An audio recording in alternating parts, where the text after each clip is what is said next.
what I saw us do at SBA, and I've talked to other agencies that have been successful in being agile during this process, is that everything that we had planned coming up in the next year or 18 months, we all of a sudden had to implement in a month. Now, that means that you couldn't just say, we're going to do X, Y, Z. You had to be on the road and ready to go to do that. So for example, we were planning to roll out Microsoft Teams this fall.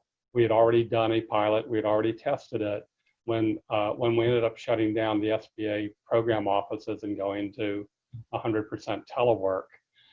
That meant that we now needed a better collaboration tool. So we went into production and cut out the middle ground. So it seems like the other agencies I've talked to too, if you were already headed down a modernization path, what this crisis forced us to do was to move much quicker and not do as much testing.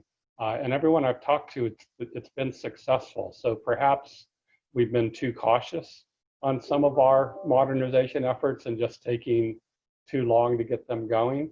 One advantage of us doing that is when we set up a command center to manage the PPP and the idle loans, then the billions and billions of dollars that SBA had to get out quickly. Having a command center under the traditional mode would mean that we'd take our senior leadership, put them in a very small room with no circulation on top of each other for an hour or two to make decisions every day. Well, in a pandemic, that's the last thing you want to do with your senior leadership.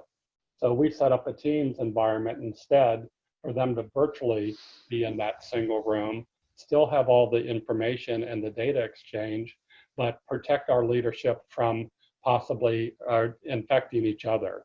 So that when the SBA employees saw that our senior leaders picked up this new technology at the drop of the hat, that also helped us modernize and get the rest of the team on board. So I think the organizations that have been most successful are ones that continually modernize, and this just sped up the cycle.